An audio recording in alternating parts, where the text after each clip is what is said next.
Hey, second graders. Sorry I ended chapter 8 so quickly. I'm just going to jump right in with chapter 9, the rarest animal of all. Pushme Pullyous are now extinct. That means there aren't any more. But long ago, when Dr. Dolittle was alive, there were still some left in the deepest jungles of Africa. Even then, they were very, very scarce. Pushme Pullyous had no tail, but a head on each end, and sharp horns on each head. That sounds kind of scary. They were very shy and hard to catch. Hunters got most of the animals by sneaking up behind them while they were not looking. But you could not do this with the Pushme Pullyou, because no matter which way you came toward him, he was always facing you. And besides, only one half of him slept at a time.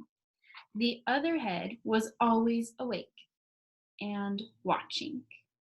This was why they were never caught and never seen in zoos. Though many of the greatest hunters spent years of their lives searching through the jungles for the Pushme Pullyous, not a single one had ever been caught.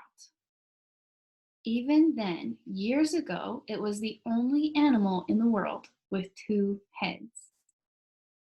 Well, the monkeys set out hunting for this animal through the forest, and after they had gone many, many miles, one of them found peculiar footprints near the edge of a river, and they knew that the Pushme Pullyou was very near that spot. The monkeys went along the bank of the river a little ways. They saw a place where the grass was tall and thick, and they guessed that the Pushme Pullyou was hiding in the grass. So they all joined hands and made a big circle around the tall grass.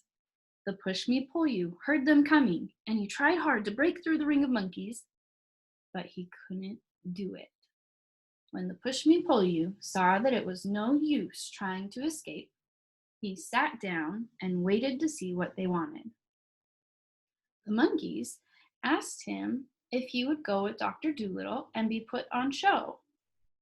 The Pushme Pullyou shook both of its heads really hard and said, "Certainly not." They explained to him that he would not be put in a zoo, but he would just be looked at. They told him the doctor was a really, really nice man, and he didn't have any money. They explained that people would pay to see a two-headed animal, and the doctor would get rich and could pay for the boat he had borrowed to come to Africa in.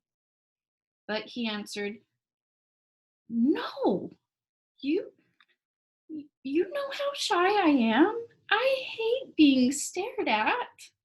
He almost began to cry. For 3 whole days, the monkeys tried to persuade him.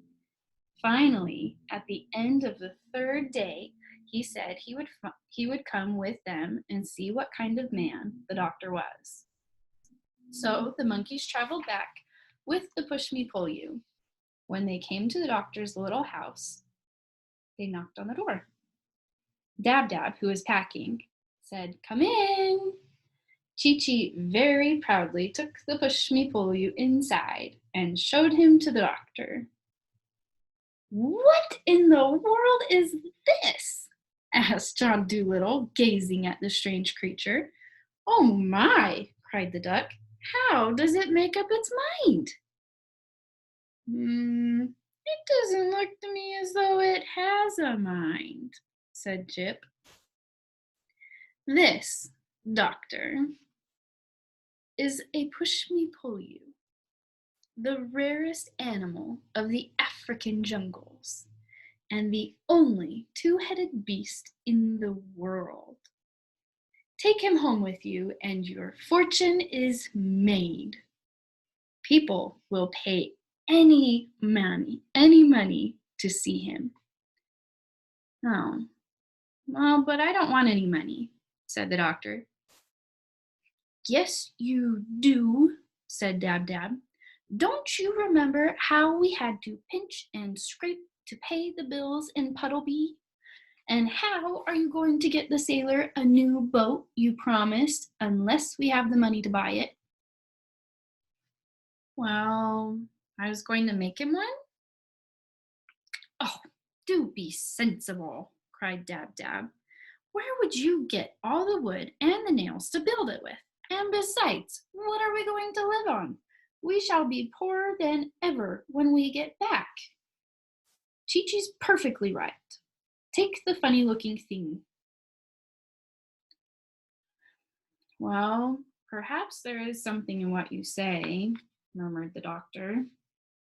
He certainly would make a nice new kind of pet, but does the whatchamacallit really want to go with us? Yes, I'll go, said the Pushme Pullyou, who saw at once that the doctor was a man to be trusted. You've been so kind to the animals here, and the monkeys tell me that I'm the only kind of animal that will do. But you must promise me that if I do not like it in your land, you will send me back. Why, certainly. Of course, of course.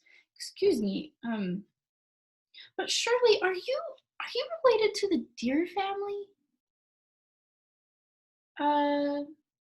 Yes, said the Pushme Pullyou, to the Abyssinian gazelles and the Asiatic chamois. On my mother's side. My father's great-grandfather was the last of the unicorns. Oh, most interesting. I notice, said Dab Dab, that you only talk with one of your mouths. Can't the other head talk as well? Oh, yes, said the Pushme Pullyou, but I keep the other mouth for eating mostly. That way I can talk while I am eating without being rude. Our kind have always been very polite.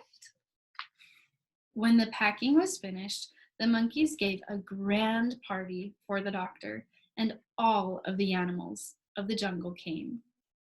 They had pineapples and mangoes and honey and all sorts of good things to eat and drink.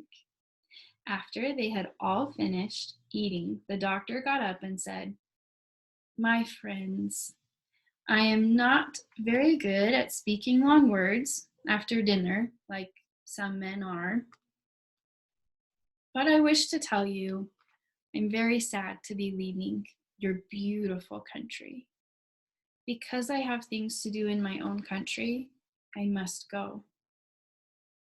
After I have gone, remember, never let the flies settle on your food before you eat it.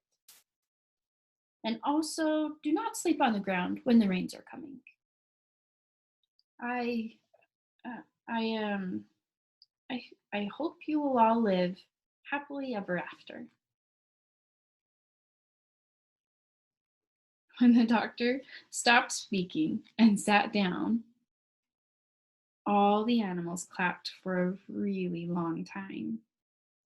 The monkeys said to one another, "Let it be remembered that always among our people that he sat and ate with us here under the trees, for surely he is the greatest of men." And the grand gorilla, who had the strength of 7 horses in his big hairy arms, rolled a huge rock up to the head of the table and said, "This stone will mark the spot forever." Even to this day, in the heart of the jungle, that stone is still there.